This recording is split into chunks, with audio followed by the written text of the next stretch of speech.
Well, it is 6 o'clock, so I know we're still missing Kevin Wagman, but I think in the interest of time, we'll go ahead and call this meeting to order and get started. Hopefully he can join us shortly. So welcome everybody and good evening. Excited to see your faces again at some point. Hopefully we'll all physically be in the same space.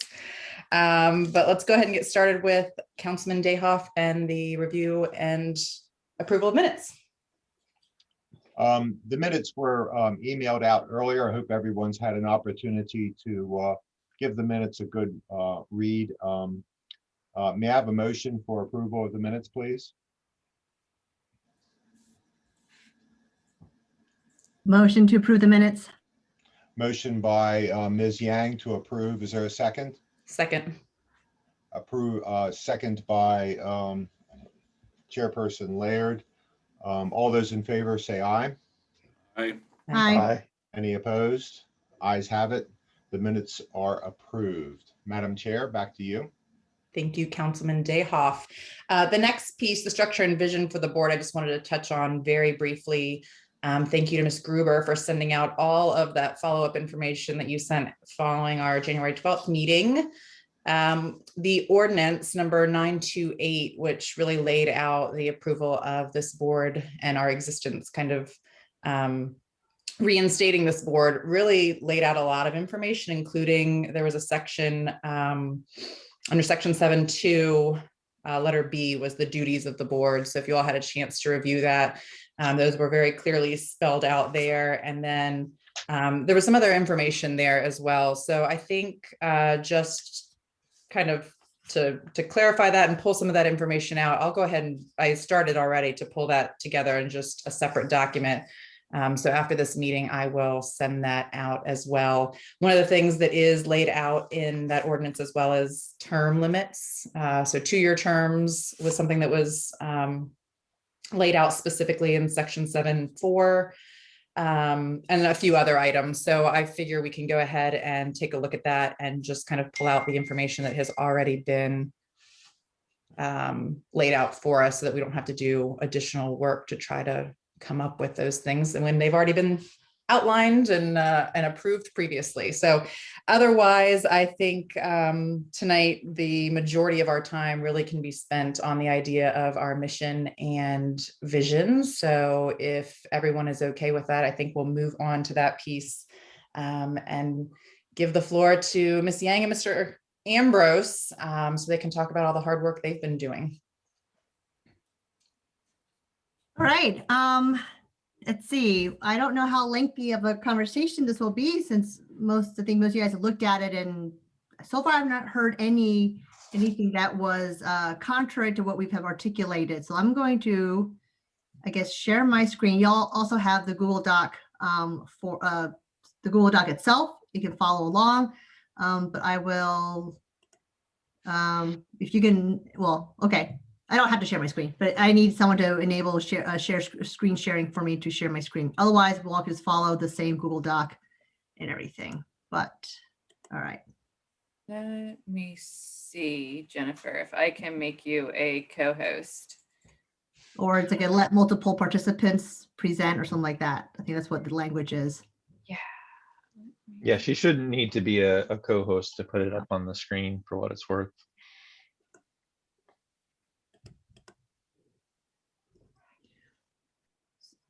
So as Abby is trying to figure that part out, like I said, we do have the Google Doc itself. You guys can follow along. The idea, as we talked at the last meeting, I think we all kind of agree we're here to advise the department. And so with that being said, when we're looking at the vision, mission, and goals for the board, Josh and I talked about this a bit, and we thought that since we are here to support the department, we do not need our own separate vision statement. We should adopt whatever the department ends up adopting at some point in time, because we're here to ensure that they achieve what they want to achieve. So that is why the vision statement itself, we wrote that we will adopt the department's vision statement.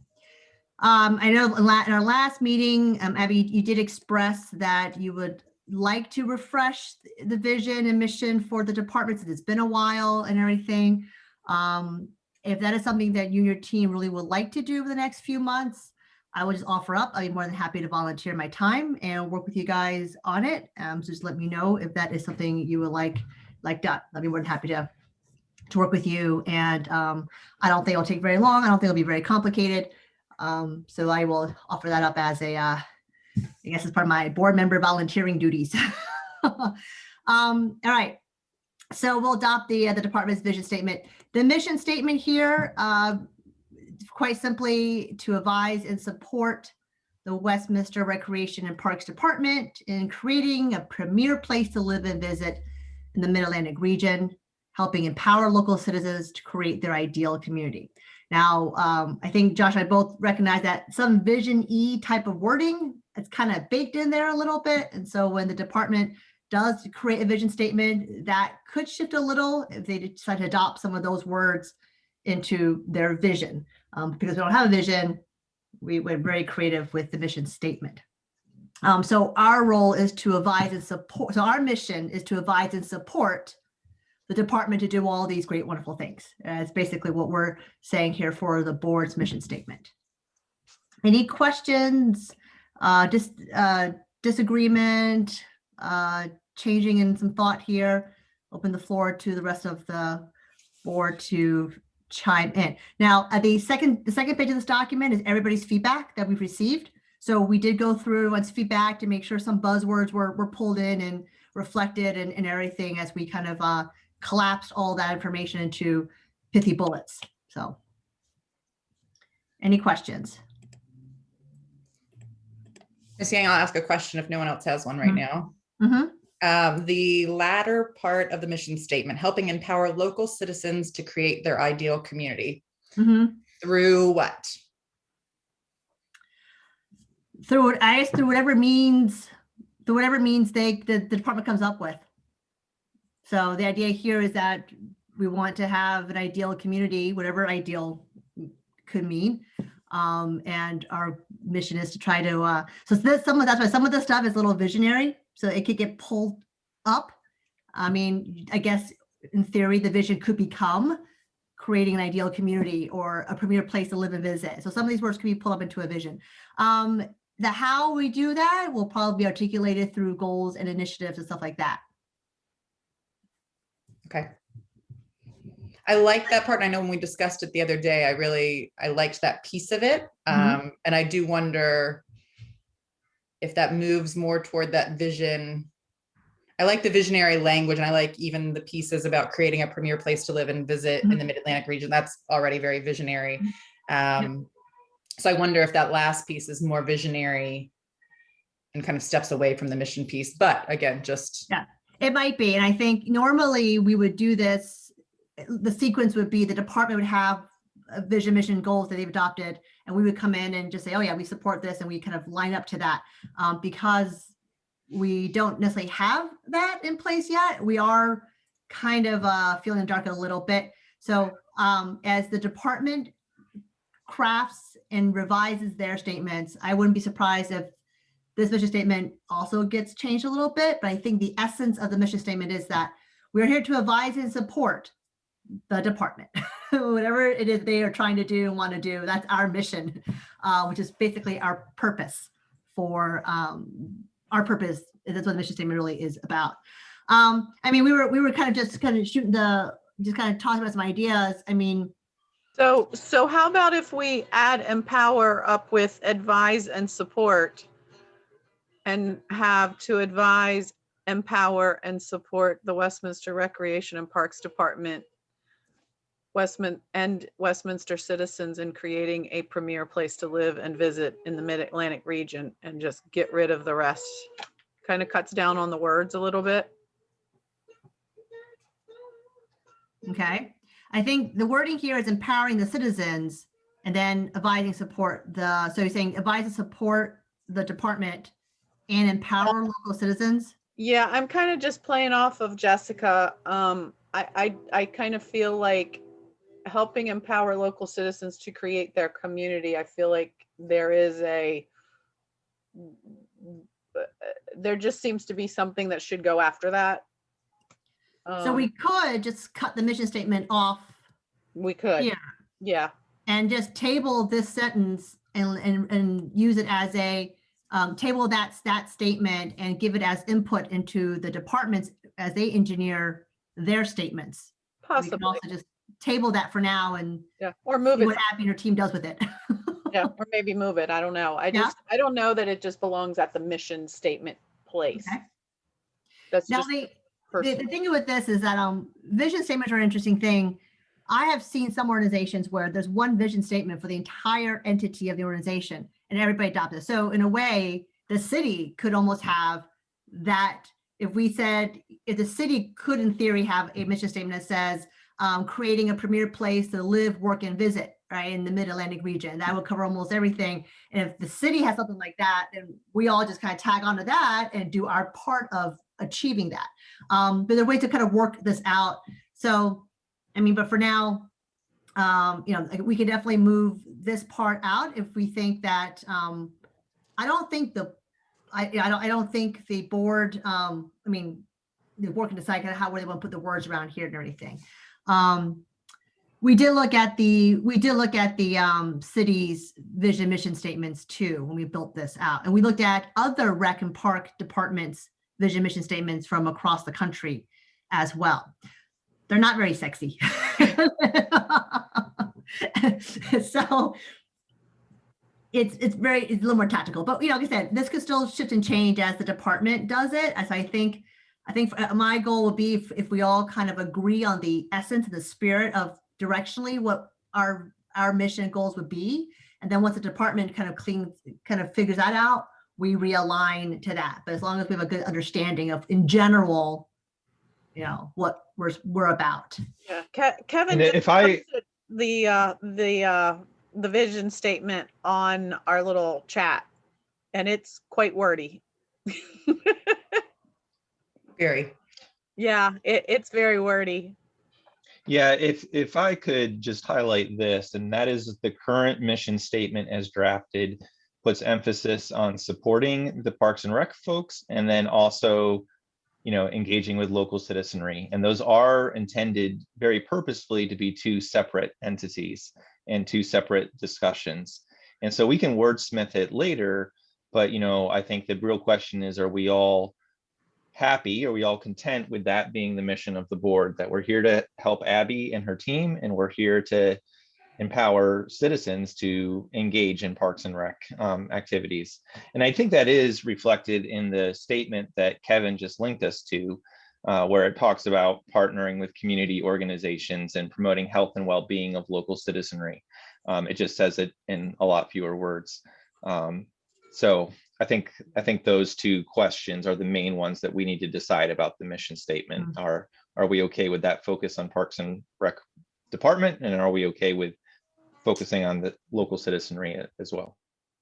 And I think that was going to be my response as well. I think cutting that last piece off completely, then we remove the citizen piece. And that would be my biggest concern there, which is why I think we have to leave something there.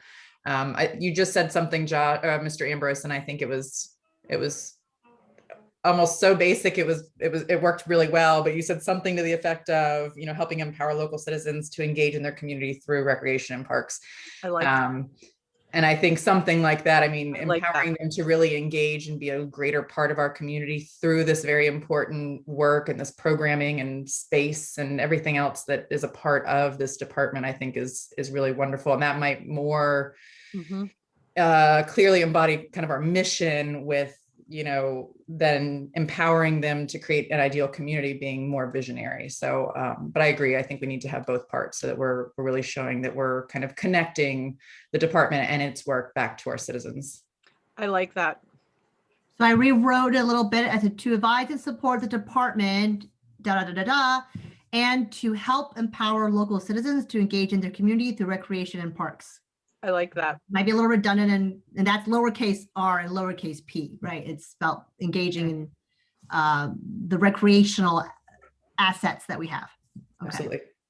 All right. The one thing I will say about the current vision statement that's in the chat, it's not a type of vision statement that I have seen in the past written in terms of the language and everything.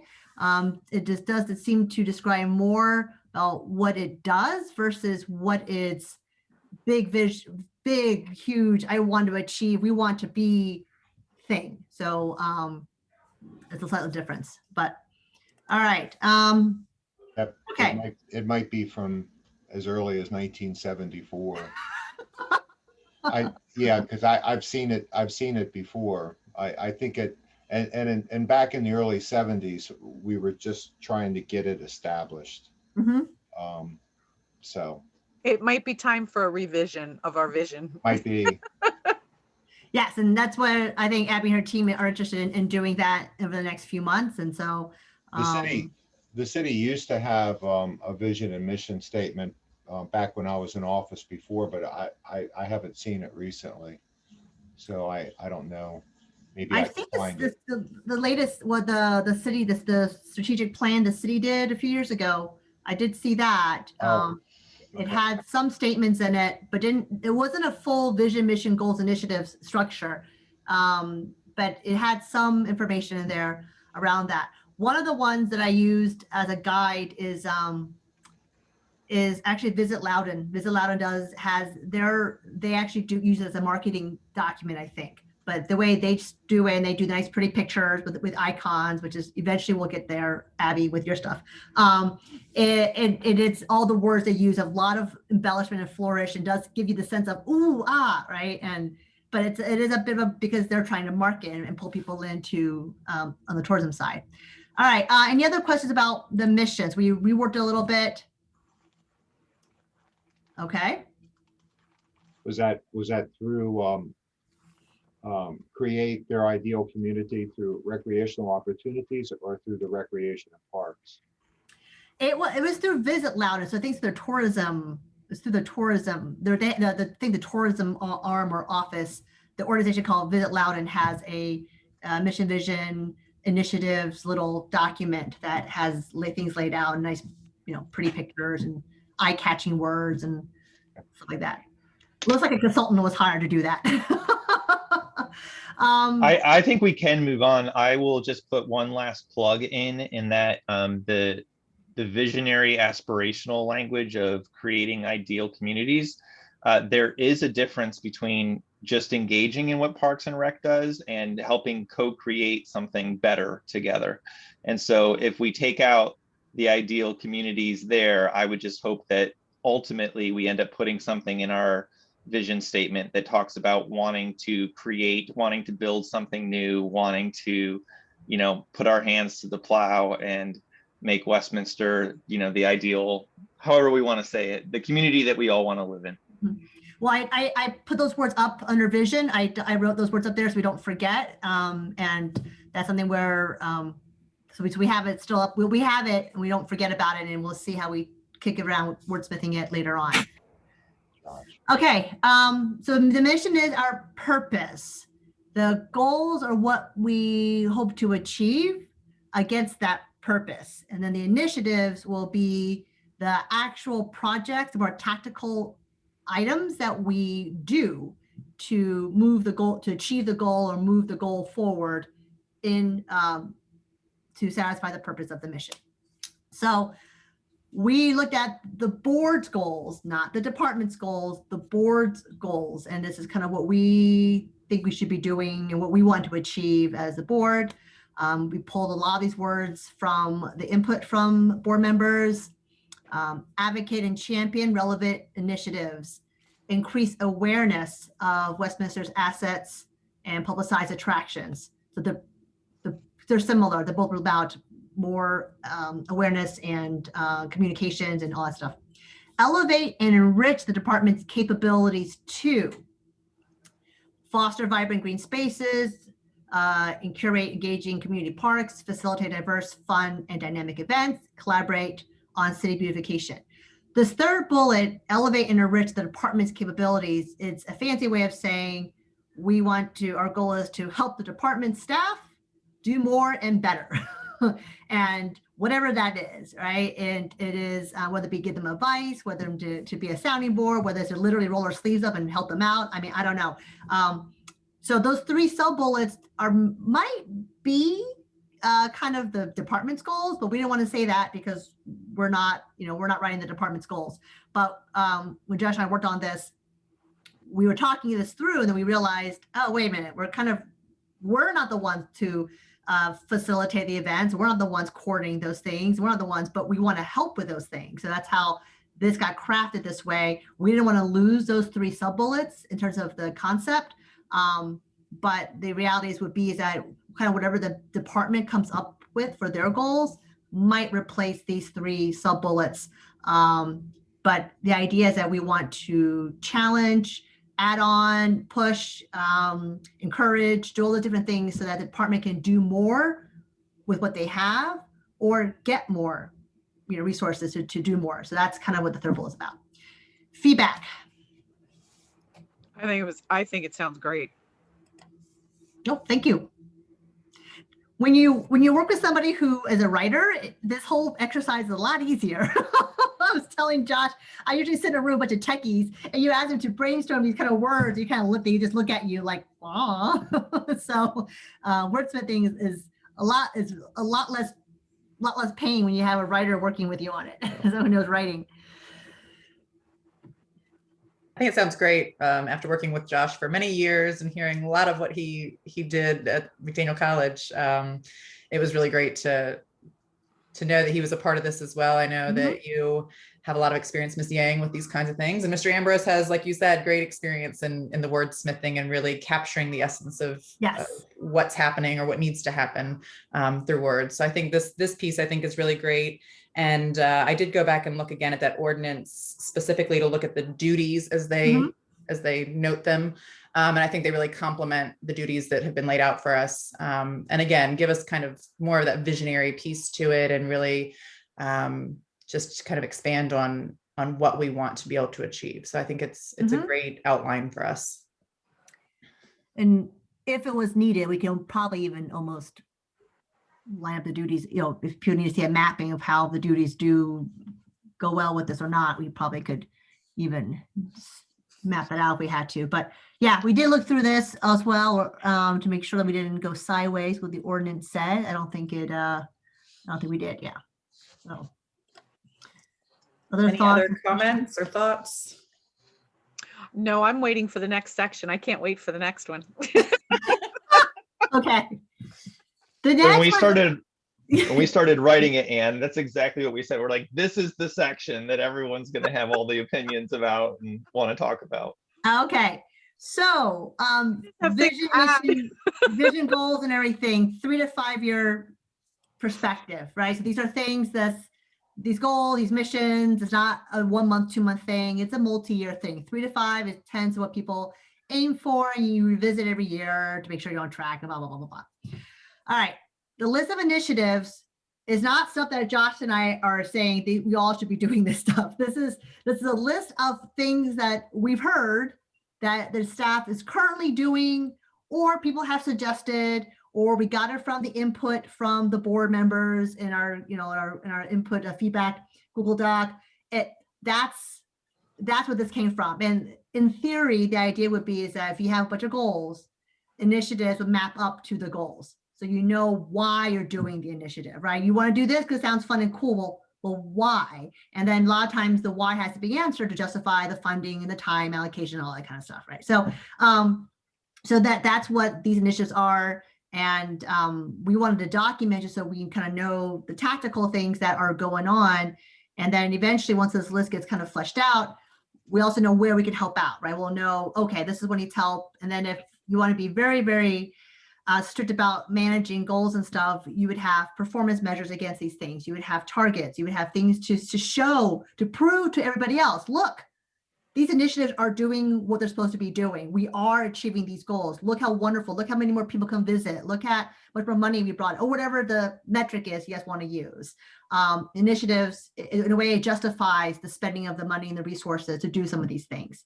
And when you have measures laid out, you measure the initiatives and they roll up to showing progress against goals. That's that's how, that's how in theory it could be done. And all this is to kind of justify resources. All right. This is a list of stuff that we've heard about or we know about. I did add this whole refresh, the strategic plan, because it was kind of mentioned a little bit last meeting, and it could be an initiative that the staff wants to take on this year. So anyway, here's a list. And Josh, I think we did have this list just to have it, just so we know what's going on, right? We weren't dictating anything with this list. So Merely an entryway into conversation. yeah. This list is amazing.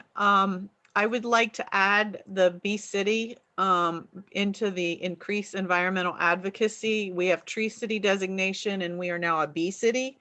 So I think that needs to kind of be added somewhere. B as in BEE? As in buzz, BEE. BEE, okay.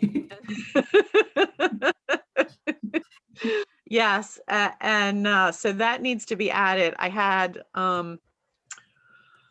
had a question which I never even thought of. I don't know where the idea came from, but I thought it was amazing. The triangle overhaul, the obelisk triangle overhaul.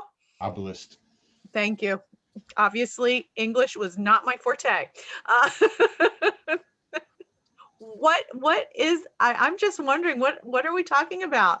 I never thought about it, but after I thought about it, I'm like, wow, it really does need an overhaul. Oh, that part. Okay.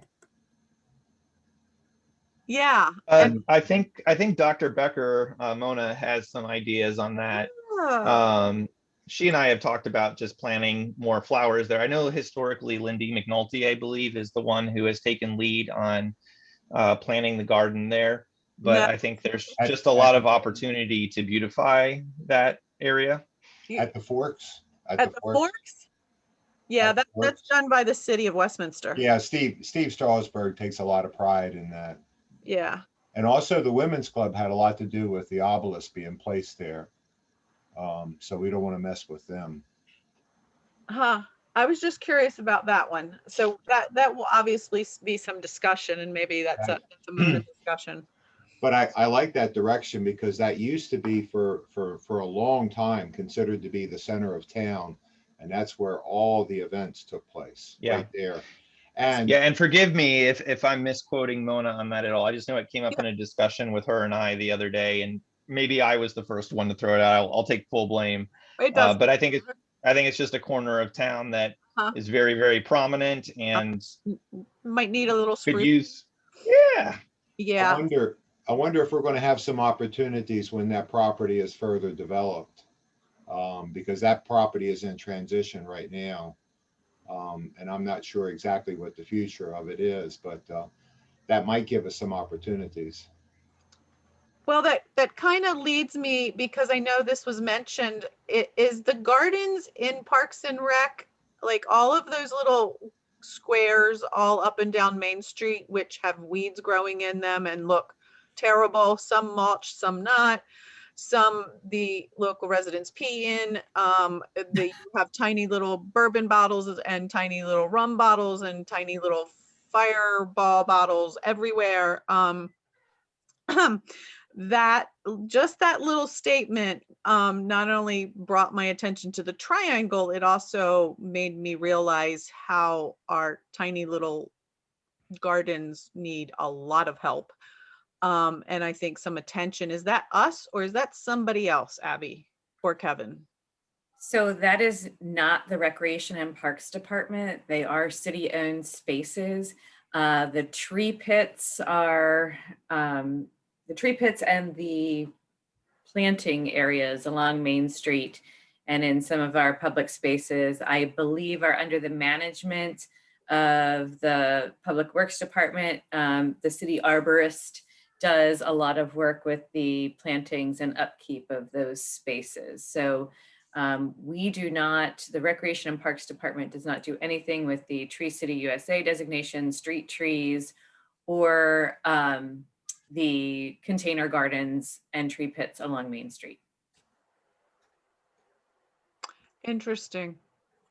because it's in here a couple times, and to me, that's part of attracting people downtown. I know it's not part of recreation and parks, but I even noticed it as much as I walk through during COVID. It really needs some attention. Yeah, and that really ties back to the importance of that initial vision, because right now, Abby and her team do a phenomenal job leading the way on attracting a lot of people to events. And so if they continue to serve in that function, maybe one of the things that we as a board do are liaising between them and the other folks in the city that are, because again, maybe Lindy's not controlling that one plot, but she has done a lot of work on that end of town to clean up those tree pits and, clean up the sidewalks and stuff like that and plant flowers. Maybe it's a new initiative that we take on, sort of filling in the space between public works and parks and rec. So there's some stuff to finesse there with the vision. But again, this is maybe something for us to think about and develop. Yeah, it definitely needs somebody's attention somewhere. So we can always keep it in here and see if we can somehow make a bridge, because it definitely needs some help. Well, I think it's important to Mr. Strasberg and Mr. Amos over in the street department. I think there's been some staffing challenges, and maybe that'll work its way out. Maybe we could invite Mr. Strasberg to a future meeting so he could explain his vision of looking after those landscaping features, because they do need some attention. They really do. And we could lead the way. We work very, very closely with the street department on these things. I mean, very closely. So it's a good opportunity. Mhm. I would say that this, in theory, could be something that is part of the city's goals or things they want to tackle. And there are different departments that have different pieces of that Right. goal, right? So it sounds like this is not under one purview. Maybe it's under the Public Works Department, landscaping stuff. And yet if Abby's team is responsible to pull people to Main Street for these big events, then you want to make sure those things look good. So there are, and if the overall city's goal is to have a really nice Main Street, then I mean several departments do have to come in and do a piece of that. So that's I would say it's a topic that we should take it up a level even and discuss in terms of a coordination across several groups. And it might even be more than Public Works and Rec and Park. It might even be some other groups too that need to be involved if that's what you guys really want to achieve. So I would actually toss that back up to the council people and everybody else, that if could be a topic that is taken at a higher level. Mhm. I think this is a really great start. I think, go ahead, Aaron. Mr. Yeah, I was gonna say Burrows. that could be one of the department initiatives, would be to coordinate objectives with other departments within the city to further our own objectives here. So obviously we're learning, on this board, that there's the street department that handles these planters, and there's the parks department that handles certain aspects of certain things. So navigating that in itself would alleviate a lot of pressure off of the Parks and Rec department as it is. So I think that could be a good addition here. Madam Chair, if I may add a point of clarification. Absolutely, Ms. Gruber.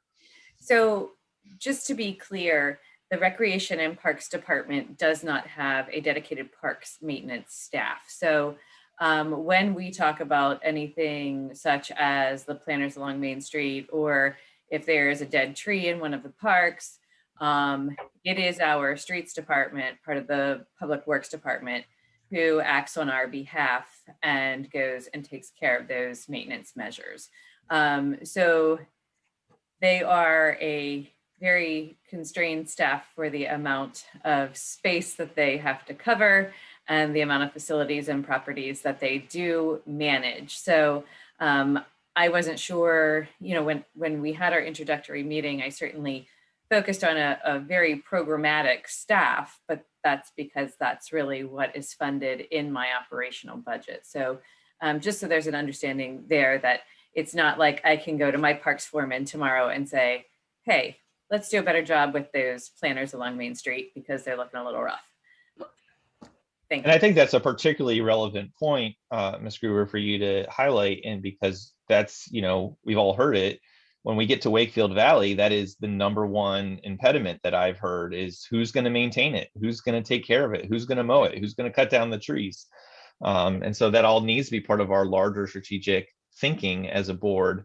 And, what do we as a larger community want from these spaces, whether it's Wakefield Valley or whether it's Main Street? Yeah, I always, because I had learned early on that a lot of the planters, I think at one point in time, the planters were adopted by certain organizations, and then certain squares were adopted by certain businesses. Well, as we can easily see, I don't know if it's supported as well as it used to be. I know with COVID this past year, the world's so changed, but I know there's a small group of people going out and cleaning up certain points of Main Street and around Westminster, and that's a start. But I always felt like if the community helps with planting, cleaning up, and kind of owning their community, they take care of it a little bit better.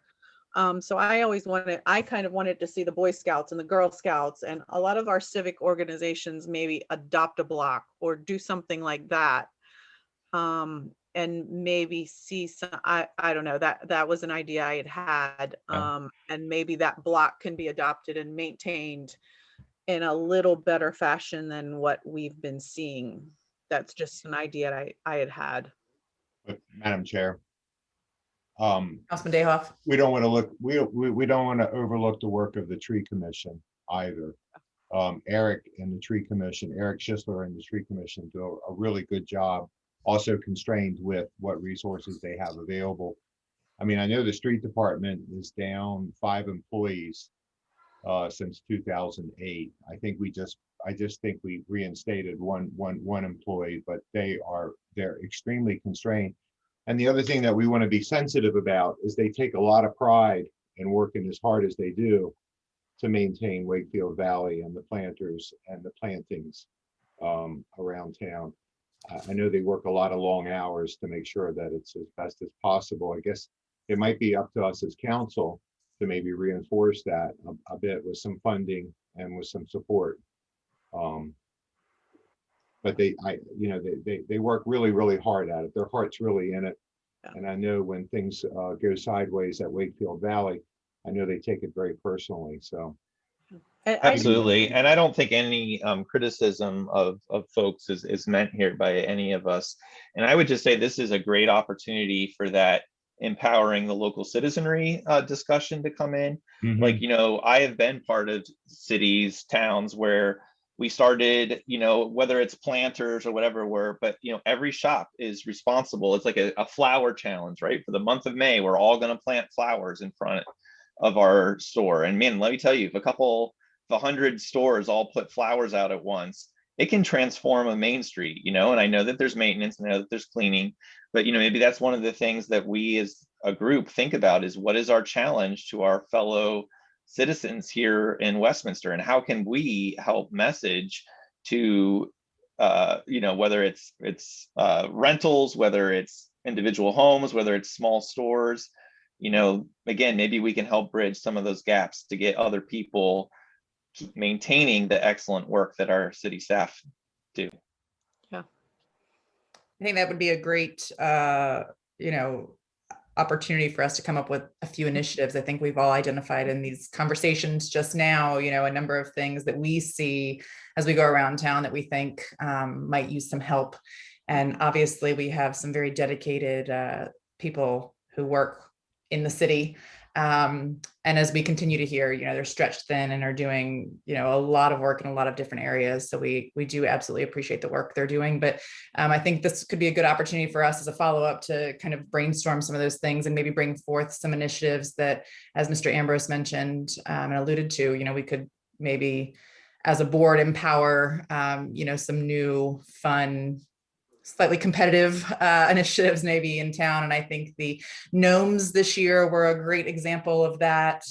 and the Minions and some of those projects, you know, we got some local businesses involved, and I think there's an opportunity to do things like that as well for some of these other issues that we've been talking about now. So great list to start with, I think. And it's, I think it'll be good to get Ms. Gruber's input, you know, in terms of what the department's initiatives are and really, you know, kind of top 10 projects. Some of those are ongoing and throughout the year and year to year, they just come back to the top. But then there are some other special projects, I think, that she could probably say, yes, this is, you know, Wakefield Valley. Yes, that's the top of the list, you know, and some of the projects associated with that. I know she and I have had some conversations about that, and I'm sure a number of you have as well. So I think in the interest of time, we could probably come up with, you know, conversations about each one of these bullet items. But if we're okay with it, maybe moving on to the next item, unless anybody has something specific. I do one thing is the Belgrove item on here. I'm not sure if the rest of if everybody on the board knows what that bullet item is. So we actually have a moment to talk about that shortly on the Right? agenda. Okay. So if we could wait, I think there might be a conversation coming up shortly about that, unless there's something specific you think we should address now. No, To this. Okay. Yeah, I don't want to think we're sneaking things onto this list. Miss Gruber's looking at us like, what is this? What are you putting on my plate? So moving on, if we could, to item number 5 on the agenda, the review of the public input meeting number 2 for Wakefield Valley. That was another wonderful meeting. So Ms. Gruber, if you would like to give us a recap. Sure, I am going to try to share my screen. Let's see. Okay, there we go. I don't know why, Jennifer, I could not make you or give you the ability to share your screen. It wasn't in the place I can normally find it. So my apologies for that. But what we recently did is compiled a document that basically encapsulates all of the feedback that we received from the January 27th meeting. And I'll just scroll through some of this information. So as you may have heard the term used before, we use a virtual platform called Padlet, where essentially if you are not attending the in-person meeting, you can engage in a similar way and provide your feedback in Padlet. So what you see up on the screen now is basically question 1, which was contemplated in person on a giant Post-it note. And this was, let us know one change you would make and why. And that one change is referring to the iteration of the master plan that was presented that evening. So as you can see, Padlet looks a little disorganized if you're participating in it, but it has some really great exporting features, and it allows us to pull together the information into a report like this. I will send this document out for everyone's review and digestion at the end of the meeting. So, and I'll just sort of, I guess, give you the one theme that we heard from the feedback received to question 1, which was one change they would make and why. And it just seemed like the people that responded seemed a bit overwhelmed by the concentration of activity. And so we keep seeing a reoccurring theme here of essentially less is more. So, and they sort of, I think, felt that activity was too concentrated. So there is a benefit to that type of planning. And I think we talked about this at a prior meeting, whereby you really don't want people to have to walk a mile into a park with folding chairs and sports equipment or picnic baskets. So that's why it looked like a cluster of activity. And some of the people that responded were absolutely fine with actually the plan as it was presented. So that was the response, the overall response to question 1. The overwhelming theme seemed to be pare it down a little bit. So we have started to make some efforts in that direction. I had a great phone call last week with the consultant from Pannoni and Associates, and all of this information is also in his hands. One of the things that we realized, I think when you're entrenched in a process like this, we didn't do the best job illustrating to the public during that meeting that there is a lot of reforestation planned. And we talked about it in a manner of stream bank restoration. And I just don't think that that automatically means reforestation to a lot of people that were listening. And if you go to the city's website and you actually look at the second iteration of the master plan that is still out there right now, you'll see these light green shaded areas.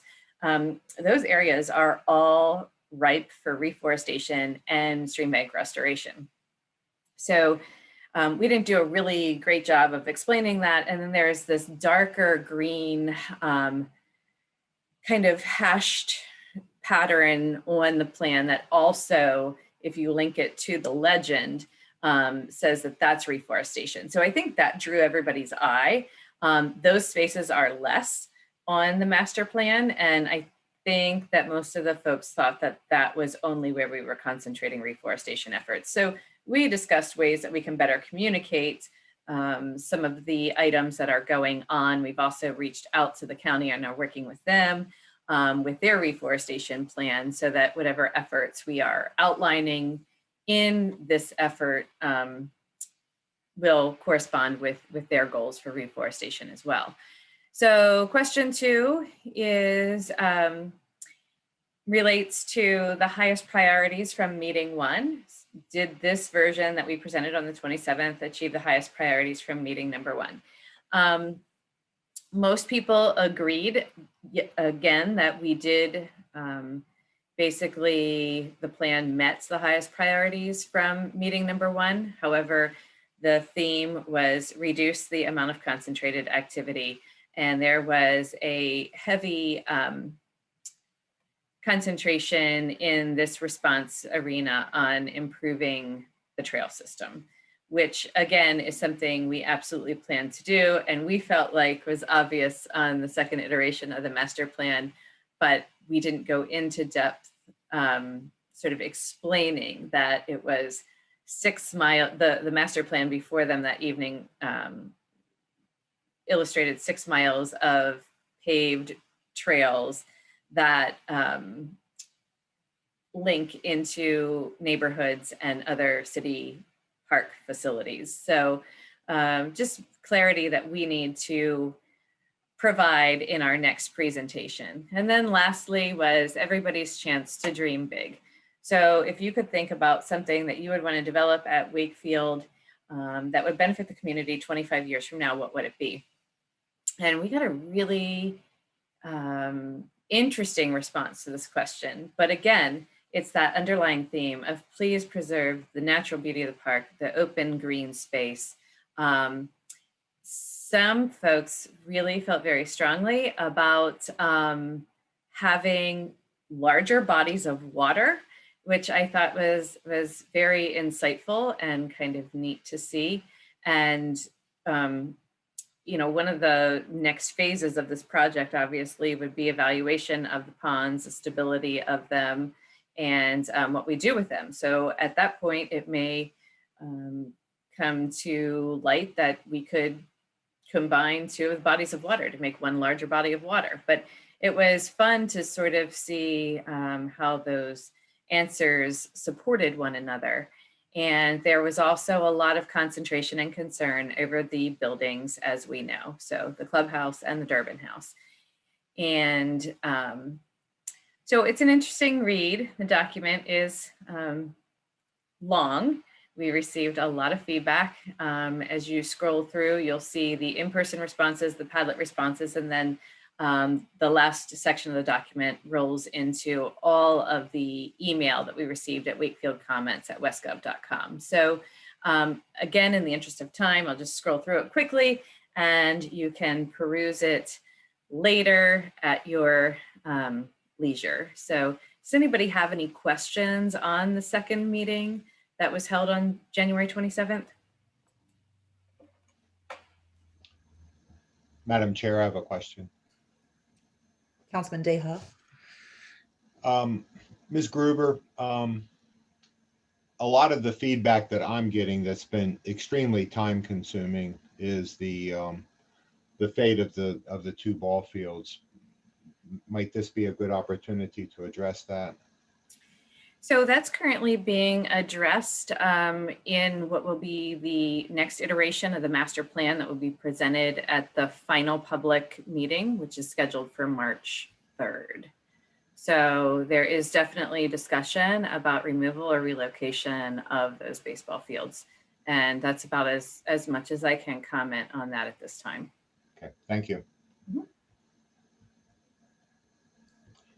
I think So you did a that- great job at putting all this together. I really appreciate it. This was a huge help. Thank you. And again, just so you know, shameless self-promotion, the next meeting is March 3rd, Carroll Arts Center, with seatings at 6 and 7:15, and also the ability to attend virtually as well. So if you would like to attend, you can email me directly and I will make sure you're on the list.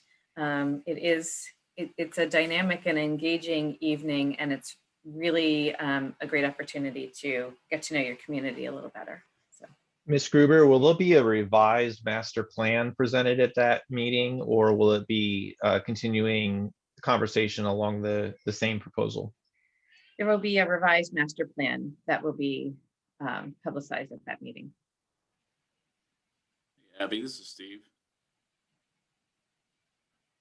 What is the timeline for prior to that March 3rd meeting? The timeline as far As as the revision of that third plan? so we work with the consultants. I have progress meetings with him when we're in this phase of the process, at least twice a week.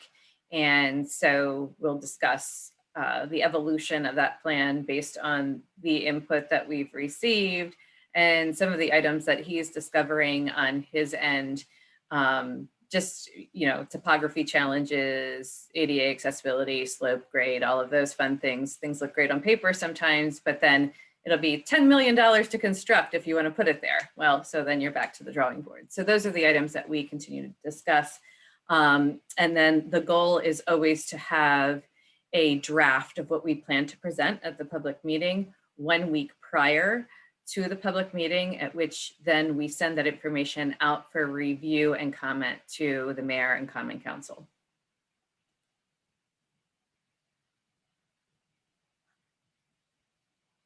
I have to say I was very disappointed that the first meeting had to be canceled because of snow, but thrilled that the second one somehow made it barely between weather events.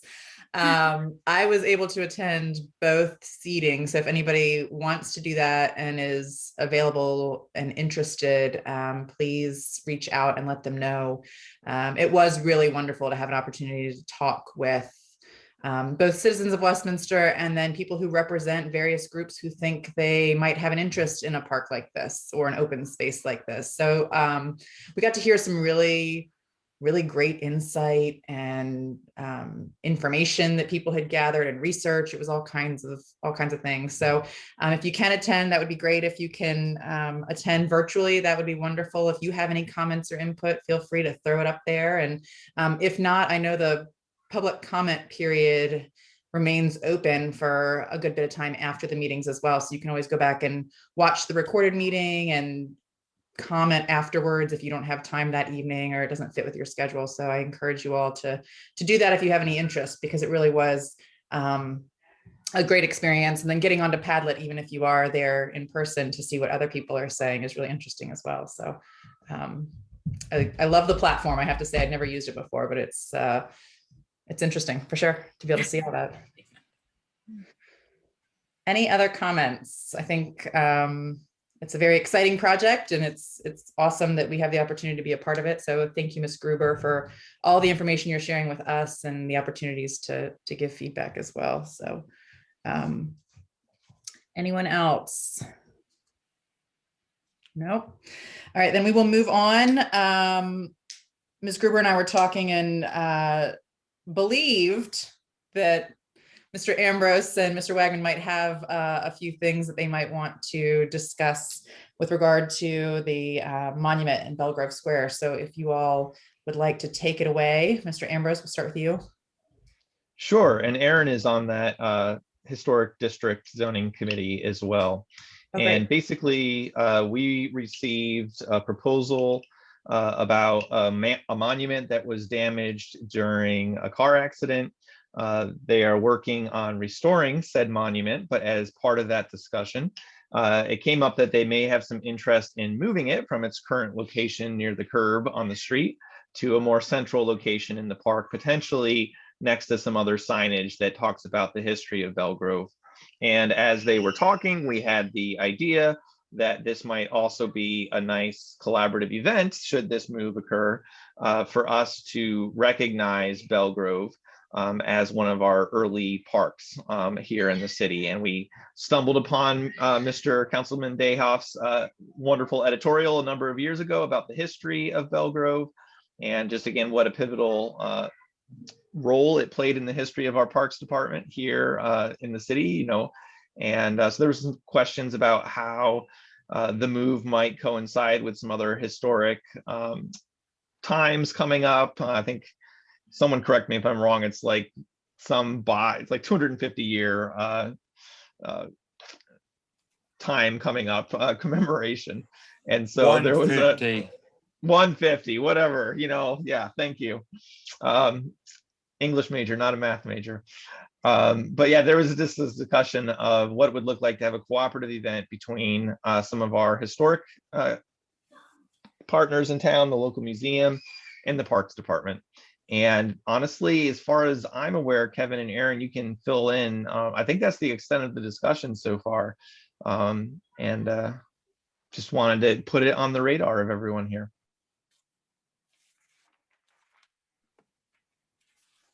Well, I thought again that would be an ideal situation for us to collaborate with other departments and also highlight the history of Belgrove Square and all the surrounding homes there.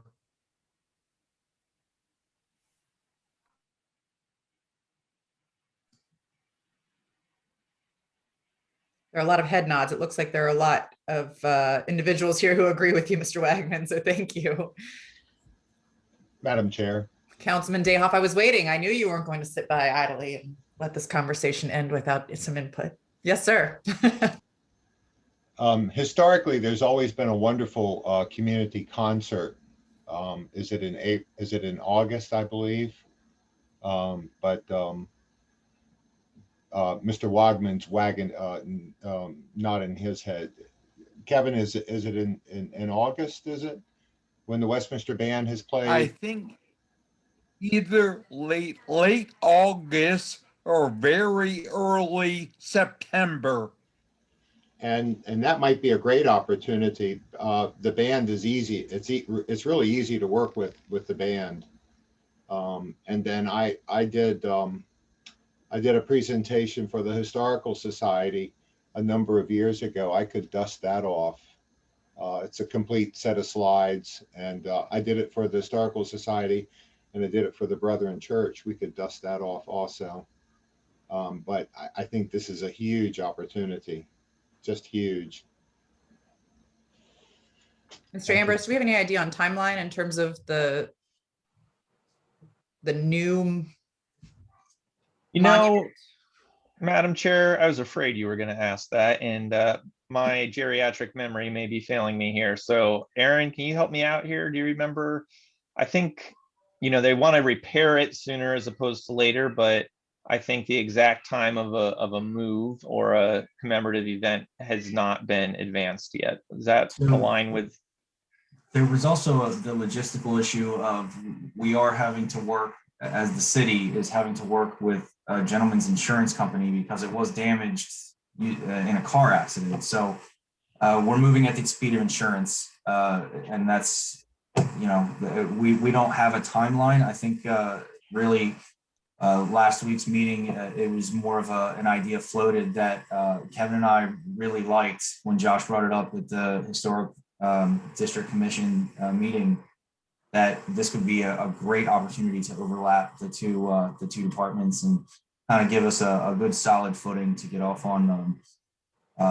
If anyone is curious and you want to go to Google Street Maps and just pull up the street view of the little monument we're talking about, it is the smallest centennial monument you've ever seen. It's about a 1 foot cube, and it's you will never, unless you were looking for it, you'll never see it. And to be perfectly honest, I'm surprised somebody hadn't hit it before. So it's one of those things that there's a lot of missed history in the city, and this is a great opportunity not only to repair the monument, but to bring it back to life and recertify its significance in a way that gives us a really a solid purpose and a good feeling going forward. So.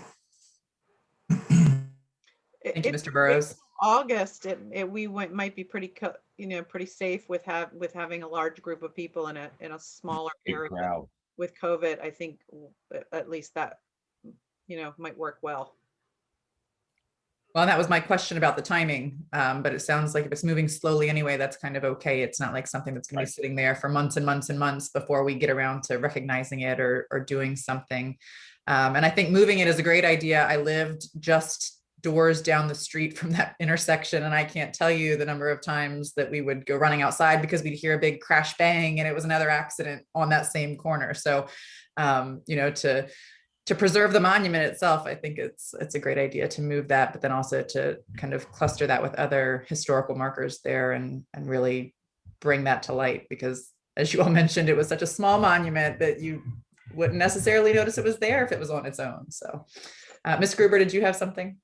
Yes, I just wanted to add, I have discussed in length with the planning department about this item, and one of the ideas that we were developing was essentially moving the centennial marker, obviously beside the bicentennial marker, which is has a little more presence, and then taking an opportunity to achieve funding through a mini grant through MHAA to add some interpretive signage. So one sign, imagine one outdoor sign with 3 panels, and each of those panels would discuss different items.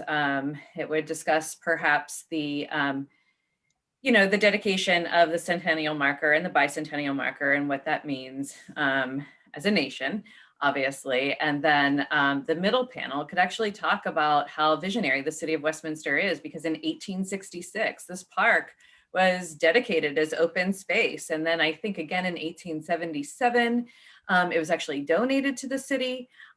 So this is really like pretty trend-setting stuff that I think could be communicated in a really magnificent way to our public. And then in addition to that, that third panel could go into the importance of the dedication and preservation of open space for the health and wellness of a community.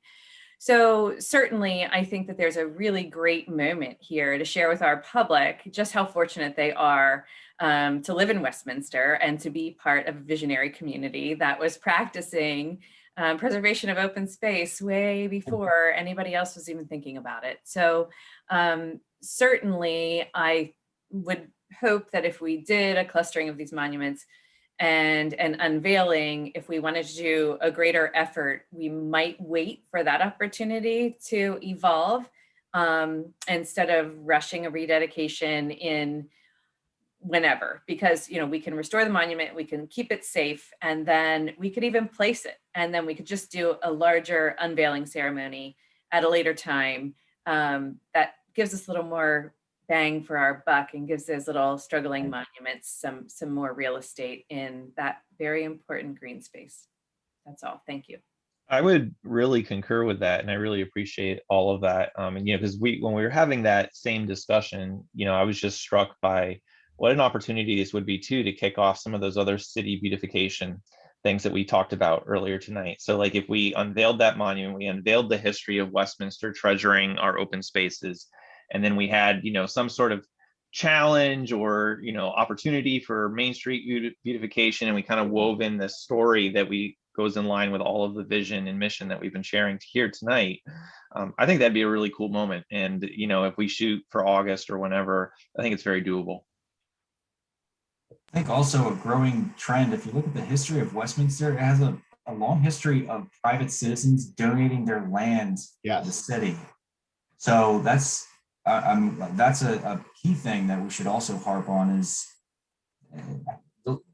our city is built off of the backs of people who care about this place, and come join us, care about it too. I like that.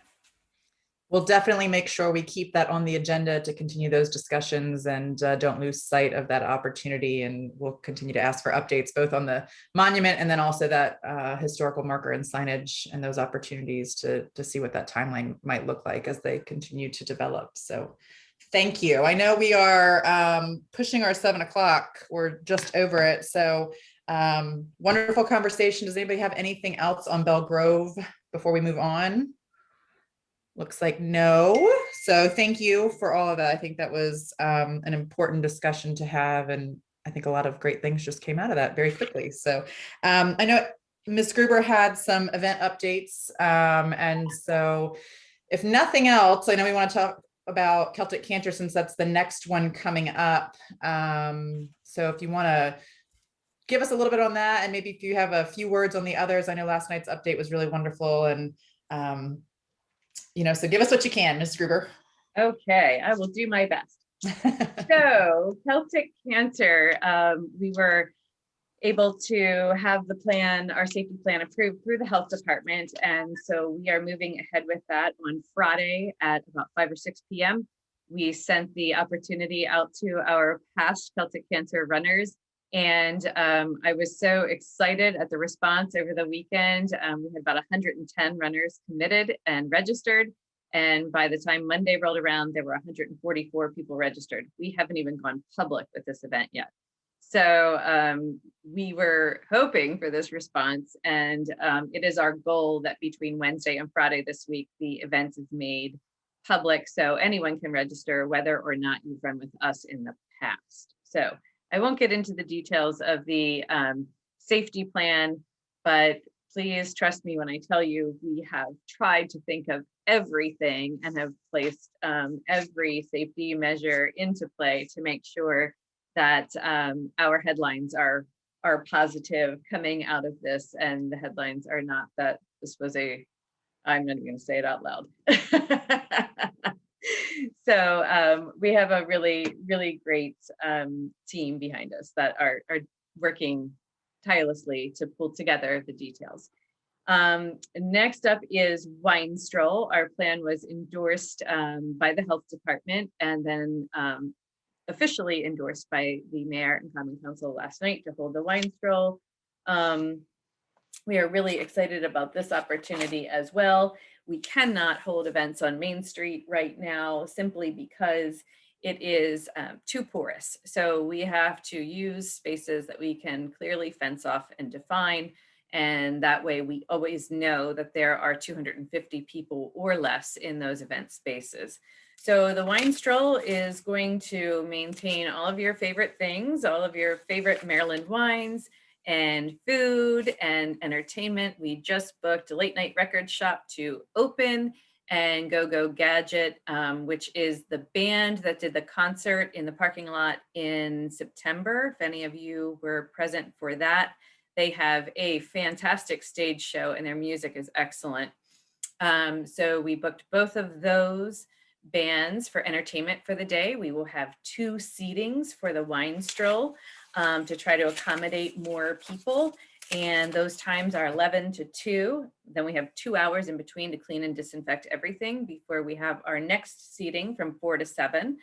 We're using the term seating because we will have tables set up in the parking lot, skipping 2 parking spaces in between each table. And just for point of reference, parking spaces are 9 feet wide and 20 feet long in that particular parking lot. So plenty of space in between the tables. The tables will accommodate up to 1 to 6 guests, but no matter what, you're paying $150 for the table. So if you have, 6 friends or people in your social group that you've already been exposed to, or a large family, then the price per head goes down. If you're just really bored and there's only 2 of you and you want to pay $150 for a table, you can do that too. So we're right now working out the details with the wineries that will be coming in and how we safely provide samples to all of our guests, and obviously sale of wine as well. So that is coming together nicely. And then I am also excited to announce that we received the official endorsement to hold Flower and Jazz at last night's City Council meeting. And Saturday, May 8th is the date for that. It is always the Saturday before Mother's Day. Again, sadly, we will not be able to have this event out on Main Street, but we have 3 designated event areas: City Park, the Longwell Avenue parking lot, and the Sherwood lot, which is the metered lot behind Coffee Music and beside Paradiso. So enabling us to have 3 separate spaces increases our group gathering size. We can have then 250 people in each space, which will help us accommodate more shoppers. And if we fill up those event spaces, we will be armed and ready with a downtown directory guiding the visitors to our festival to our downtown shopping and restaurant district, where we will have live jazz music performing on the Locust Lane stage to create a fun and festive environment downtown as we have this event coinciding in the parking lots just behind our main street. So that's the Reader's Digest version. I'm happy to answer any questions.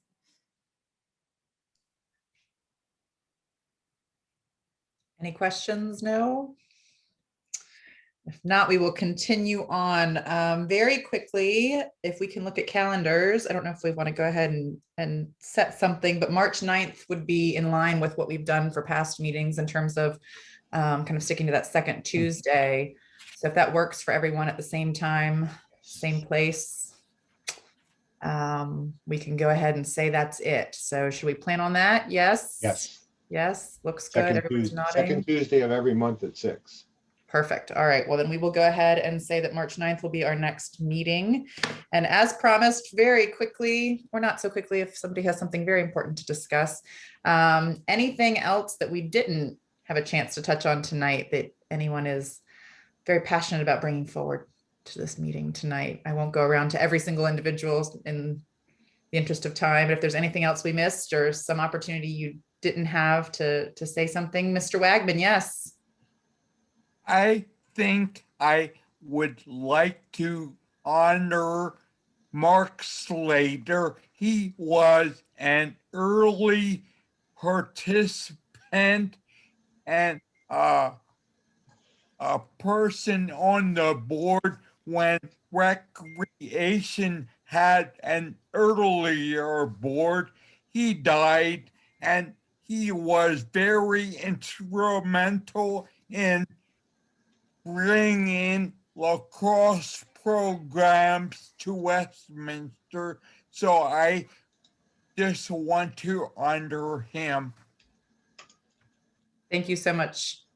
Thank you, Mr. Wagman. And I know Mr. Dayhoff also wanted to say a few words about 2 individuals. So you touched on one, Mr. Wagman, and Councilman Dayhoff, if you'd like to touch on both or one, feel free to take some time to do that. I think it's important.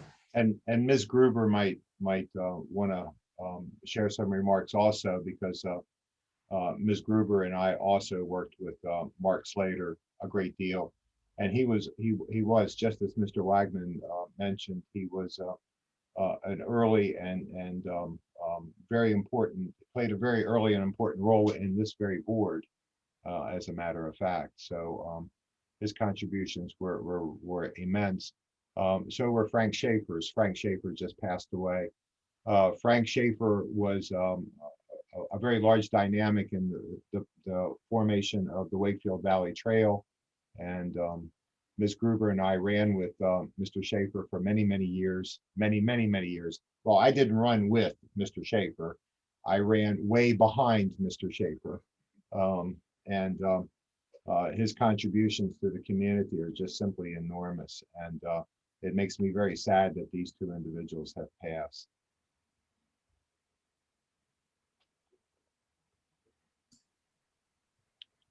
Ms. Thank you, Gruber, I did that Councilman without Beha. crying. Did better than I would.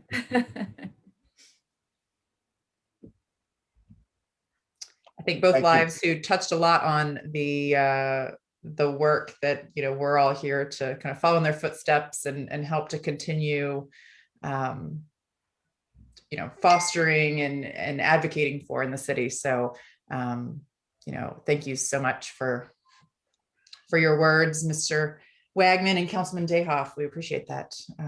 Ms. Gruber, anything else to add? They were just dedicated visionaries for our community, and our lives are richer for having both of them as part of it. And I certainly have benefited as a professional in the recreation and parks field from both of their talents. And I just feel like I am a better person to have worked alongside them. They always had the ability to elevate anyone with whom they were working alongside. So I am fortunate for that opportunity.